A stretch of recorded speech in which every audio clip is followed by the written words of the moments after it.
Hello, everyone. Welcome to the College Football Special. This is our 7th edition of the series. Let's go ahead and get things started off. You can like me here on this video. You can subscribe to the Analyst32 YouTube channel, and you can also follow me on Twitter at the Analyst32. So, let's get things started. We are here with some ugly results. Washington whooped up on USC.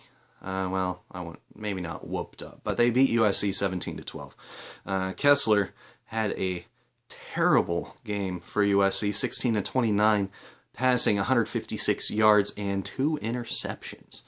Normally, I like to look at the positives, but, you know, USC, goodness, Sarkisian,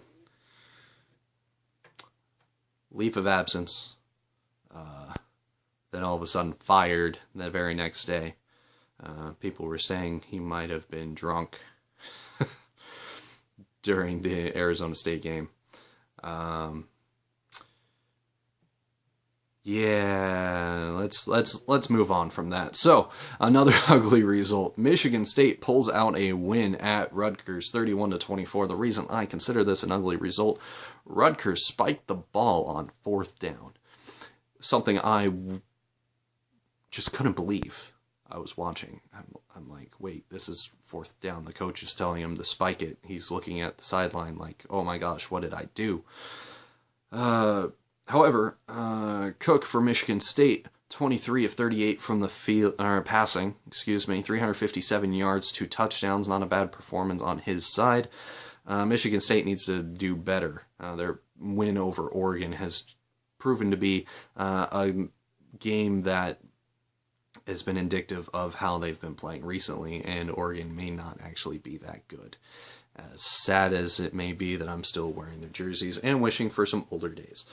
Yeah, so Michigan State needs to figure things out. Northwestern, in the game I was really hoping would not happen.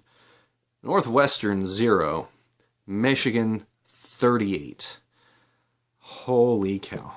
Michigan had 3 rushing touchdowns by 3 different individual players and really just played Jim Harbaugh football and whooped up on some Northwestern. Goodness gracious, Northwestern. I expected more out of you. You were already ranked 13th in the nation. You were doing well. You were getting great results. But man, Michigan's on a mission all of a sudden, and their loss to Utah looks better and better as Utah wins. Watch out for Michigan. They're coming for Ohio State and Michigan State. Another ugly result, and the reason I'm wearing my older Ducks uniform wishing for better days. Oh, oy vey. Washington State 45, Oregon 38. Falk 50 of 74, 505 yards, 5 touchdowns.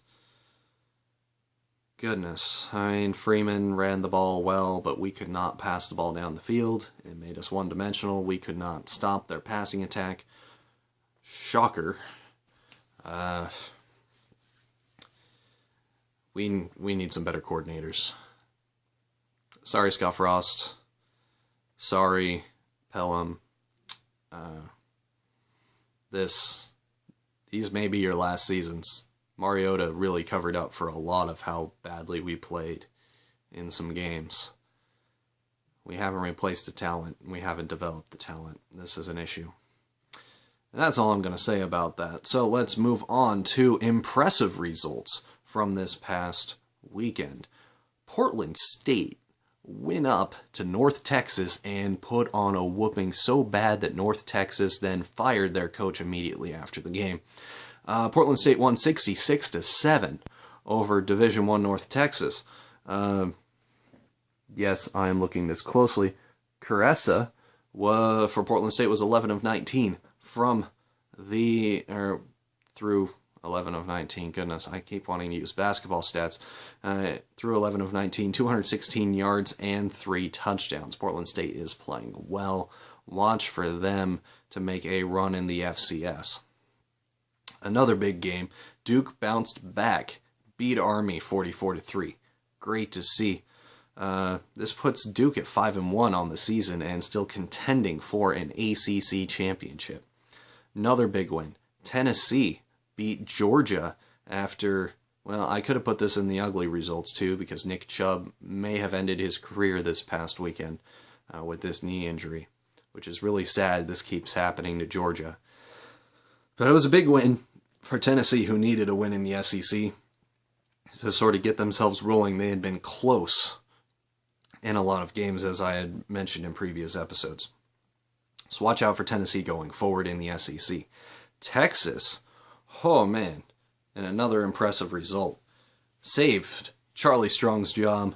They beat Oklahoma 24-17. Not a lot of impressive performances, but they got the job done. Congrats to Texas. You guys needed it. At least, Charlie Strong has his job for one more week.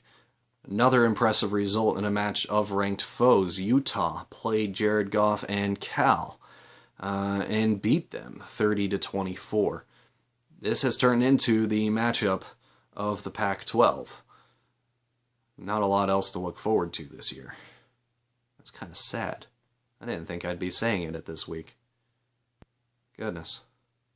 Okay, let's get out of that dreariness and go to the my top 10.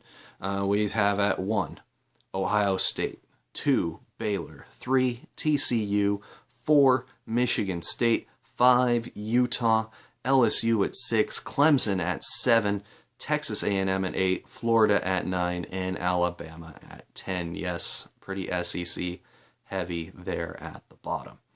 What to watch for this upcoming weekend? We have UCLA and Stanford. That will be a fun matchup. Stanford's been playing really well recently. UCLA's been kind of on a downturn. Will UCLA come back and have an impressive performance? Iowa Northwestern. Iowa's still undefeated.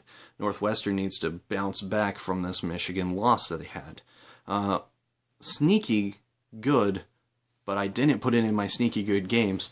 Ole Miss and Memphis. Ole Miss with 1 loss. Memphis undefeated. The game is in Memphis, of all things. Definitely give that a look. Alabama and Texas A&M play. This is going to be a huge test for Texas A&M and Alabama. We'll see who comes out of that. MSU, as in Michigan State, plays Michigan this weekend. Huge matchup. We'll see how that goes. Florida will prove if they are here to stay when they play LSU and Leonard Fournette, that monster of a running back. So definitely check those out. My sneaky good games of this coming week. Utah, Arizona State. Watch that. Arizona State might have things rolling again. But Utah's defense should be stingy enough, but look for a close game. Louisville, Florida State. Louisville keeps playing ridiculous teams and schedules and proving that either A, they're not that good, or B, the teams they're playing aren't that good and are keeping it close against them. Florida State has had some issues with the likes of BC and Wake Forest, so watch out for this. Also, in the Mountain West, Boise State is playing Utah State. Give that game a look. Kansas State, after almost taking down TCU, will be playing Oklahoma. Will Oklahoma bounce back from their Texas loss? We will find out. Will Kansas State make another step to being bowl eligible? Oregon plays Washington. It's going to be a sneaky good game. This is Washington's best opportunity to beat the Ducks in over a decade. Wow, things you never would have thought you said in the 90s. And then also watch out for Portland State, Montana State. Montana State is usually a Big Sky power, and Portland State's trying to assert themselves to the top of the Big Sky. Anyway, this has been College Football Special. I am the Analyst 32. You can subscribe to my channel, give this video a like. You can follow me at the Analyst 32 on Twitter. Thank you for watching, and watch some good games on college football.